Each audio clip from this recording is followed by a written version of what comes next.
விளம்பர இடைவேளையை தொடர்ந்து மீண்டும் வணக்கம் நேத்ரா நிகழ்ச்சியோடு இணைந்திருக்கின்றீர்கள். இன்றைய வணக்கம் நேத்ரா நிகழ்ச்சியின் கலந்துரையாடல் பகுதியோடு இணைந்திருக்கின்றார் கொழும்பு விவேகானந்த கல்லூரி தகவல் தொடர்பாடல் தொழில்நுட்ப பிரிவின் பொறுப்பாசிரியர் திருமதி ரொனிலா சுரேஷ் அவர்கள்.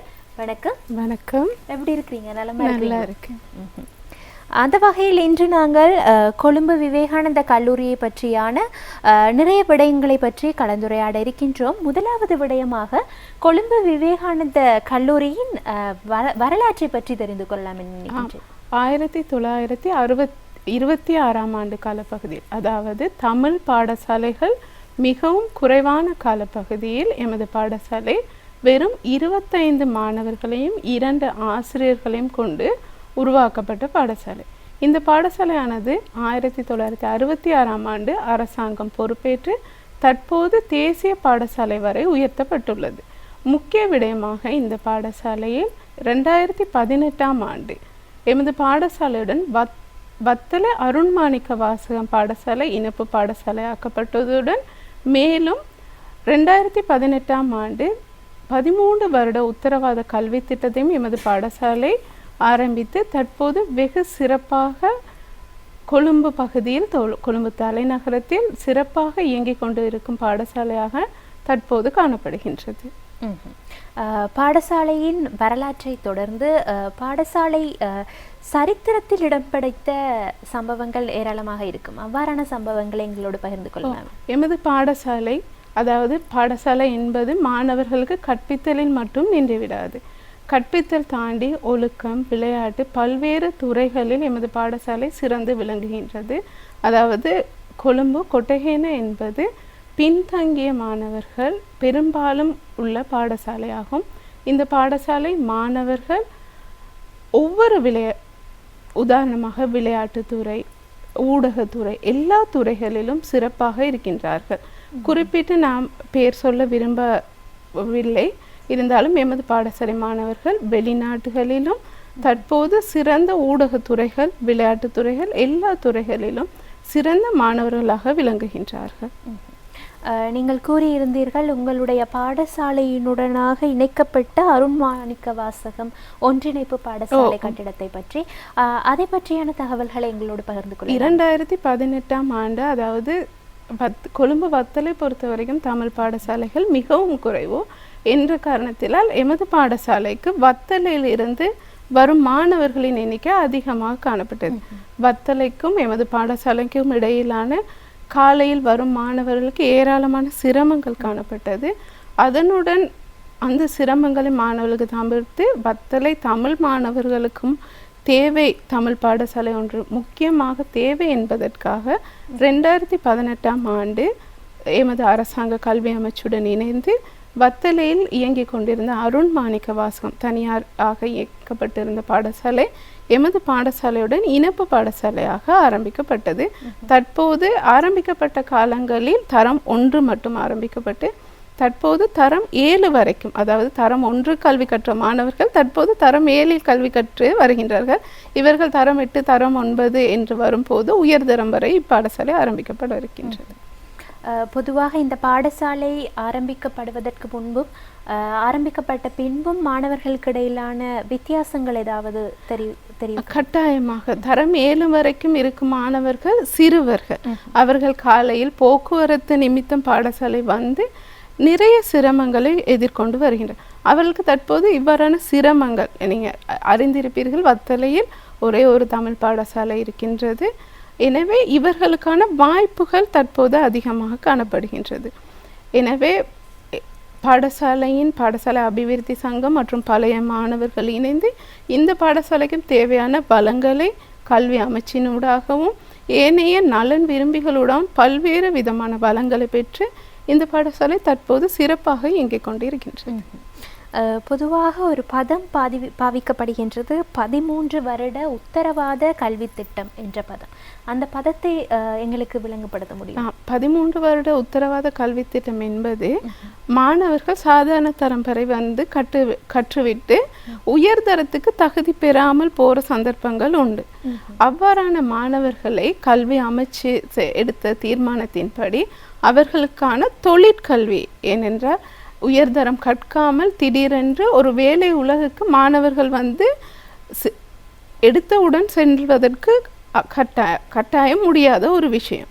அவர்களுக்கான வழிகாட்டலை பாடசாலையும் இலங்கையில் காணப்படும் தொழிற்கல்வி நிறுவனங்களும் இணைந்து இந்த மாணவர்களுக்காக அவர்கள் விரும்பிய தொழிலுக்கான அத்தியாவசிய கற்றல் தேர்ச்சிகளை வழங்குகின்றது. எமது பாடசாலையும் தமிழ் பாடசாலையாக கொழும்பில் முதல் முறையாக 2018ஆம் ஆண்டு அரசாங்கத்துடன் இணைந்து தற்போது வெகு சிறப்பாக 13 வருட உத்தரவாத கல்வி திட்டமும் நடந்து கொண்டு இருக்கின்றது. நீங்கள் தகவல் தொடர்பாடல் தொழில்நுட்ப பிரிவின் பொறுப்பாசிரியராக இருக்கின்றீர்கள். அந்த வகையில் மாணவர்களுடைய ஈடுபாடு இந்த தகவல் தொடர்பாடல் தொழில்நுட்ப பாட பகுதியில் எவ்வாறானதாக காணப்படுகிறது? கட்டாயமாக நிச்சயமாக மிகவும் நல்ல கேள்வி ஒன்று. இந்த கேள்விக்கு மாணவர்களுக்கு ஆரம்ப காலத்தில் பொறுத்த வரைக்கும் தரம், அதாவது 10-11 A-level மாணவர்களுக்கான தகவல் தொடர்பாடல் பாடம் காணப்பட்டது.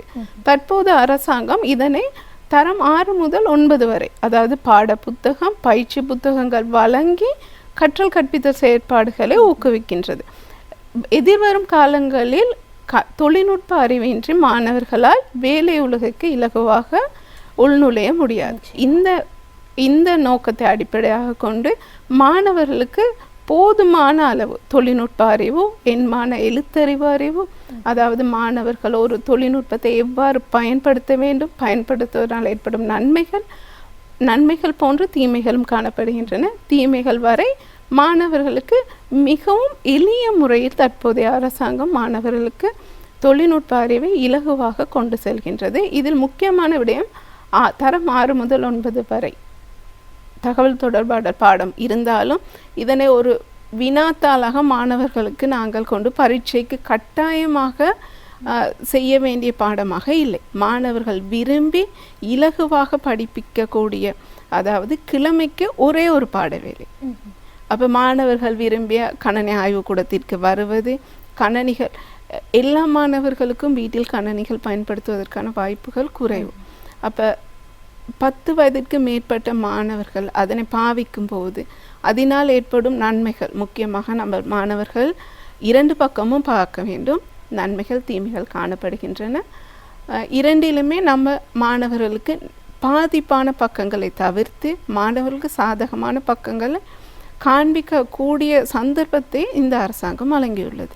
அதாவது தொழில்நுட்ப பாடத்தை இலகுவாக மாணவர்களுக்கு சென்றடக்கூடிய வாய்ப்புகள் இருக்கின்றது. மேலும் ஆரம்ப காலத்தை பொறுத்த வரைக்கும் சாதாரண தரம், உயர்தரத்தில் தகவல் தொடர்பான பாடத்தை தெரிவு செய்வதில் மாணவர்கள் பல்வேறு சிக்கல்கள் காணப்பட்ட போதும் அண்மை காலமாக மாணவர்கள் விரும்பி கற்கின்றனர்.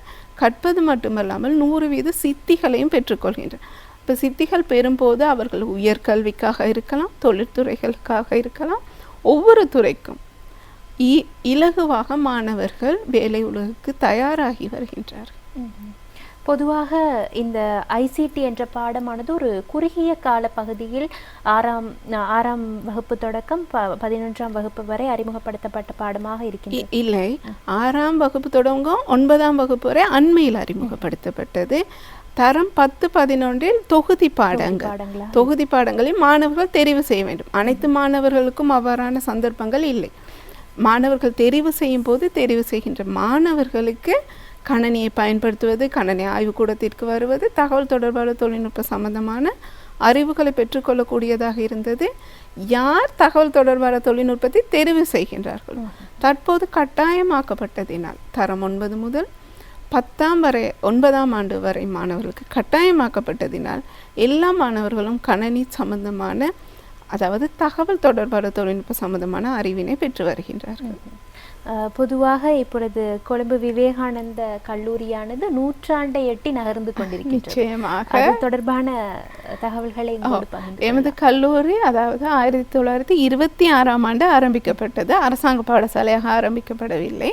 இருந்த போதிலும் அந்த காலம் தொட்டு இந்த காலம் வரை எமது பாடசாலையில் பல்வேறு விதமான செயற்பாடுகள், கொழும்பு தலைநகரத்தை பொறுத்த வரைக்கும் எமது பாடசாலை பல்வேறு செயல்களை ஆற்றி வருகின்றார்கள். இந்த வகையில் எமது பாடசாலை எதிர்வரும் மார்ச் மாதம் 24ஆம் தேதி நூற்றாண்டு விழாவை சிறப்பாக கொண்டாட இருக்கின்றது. இந்த நூற்றாண்டு விழாவுக்காக எமது பாடசாலை அபிவிருத்தி சங்கம், பாடசாலை பழைய மாணவர்கள் இவர்கள் ஒவ்வொருவரும் சேர்ந்து இந்த நூற்றாண்டு விழாவை பல்வேறு விதத்தில் ஏற்பாடு செய்து கொண்டு வருகின்றார்கள். முக்கியமாக நாங்கள் இப்பொழுதே நூற்றாண்டு விழா கொண்டாட கொண்டிருக்கின்றோம் என்று சொல்லலாம். கடந்த மாதம் எமது பாடசாலையில் பரிசளிப்பு விழா நடைபெற்றது. அதுவும் 99வது வருடம். அடுத்த வருடம் 100வது வருடம் கொண்டாடுவோம். 99வது வருடம் பரிசளிப்பு விழா சிறப்பாக நடைபெற்றது. தற்போது தகவல் தொடர்பாளர் தொழில்நுட்பவியத்தால் சிறப்பான ஒரு போட்டிகள் நடந்து, அதாவது உள்ளக பாடசாலை வெளியக பாடசாலை இரண்டும் இணைந்து போட்டிகள் நடந்து கொண்டிருக்கின்றது. மேலும் இவ்வாறான பாடசாலையில் காணப்படும் ஒவ்வொரு யூனியனும் இணைந்து தங்களது யூனியன் சம்பந்தமான விழாக்களை கொண்டாடி கொண்டிருக்கிறோம். நூற்றாண்டுக்கான விழாக்களை கொண்டாடி கொண்டிருக்கின்றோம். அது மட்டுமில்லாது அடுத்த வருடம் பாடசாலை அபிவிருத்தி சங்கமும் பழைய மாணவர்களும் இணைந்து 5 நாள் பாடசாலை, அதாவது முதல் நாள் பழைய மாணவர்கள் ஒவ்வொருவரும் பேக் டு ஸ்கூல் என்ற தியரிக்குள் நாங்கள் அனைத்து எங்கள் பாடசாலை கற்று எங்கிருந்தாலும் பரவாயில்லை அவர்களை அழைத்து பேக் டு ஸ்கூல் அப்படின்ற ஒரு ப்ரோக்ராம் ஒன்று, நிகழ்ச்சி திட்டம் ஒன்று செய்ய உத்தேசித்து கொண்டிருக்கின்றோம். எந்தளவு முடிந்தவரை சாத்தியமாக வேண்டும் என்று இறைவனை வேண்டிக் கொள்கின்றேன். அனைத்து மாணவர்களும் இந்த தொலைக்காட்சி பார்த்து கொண்டிருக்கின்ற எங்கிருந்தாலும் தான் விவேகானந்த பாடசாலையில் எப்போ படித்து உயர்நிலையில் இருக்க வேண்டும் என்று கட்டாயமில்லை. மரத்திலிருந்து விழுந்த ஒவ்வொரு பழமும் கனியாகி மரமாக வேண்டும் என்ற அவசியம் கிடையாது. எந்த நிலையில் இருந்தாலும் பரவாயில்லை, எமது பாடசாலை சமூகத்துடன் பழைய மாணவராக இருக்கலாம், அபிவிருத்தி சங்கமாக இருக்கலாம், பாடசாலை நிர்வாகமாக கூட அதிபர் யாராக இருக்கலாம், அவர்களை தொடர்பு கொண்டு தங்களது வருகையை உறுதிப்படுத்தி கொள்ள வேண்டும். உறுதிப்படுத்தி கொண்டு நாங்கள் பேரணிகள் வெவ்வேறு விதமாக செயற்பட இருக்கின்றோம். அதனை சொல்வதற்கு இந்த ஒரு நாள் காணாது.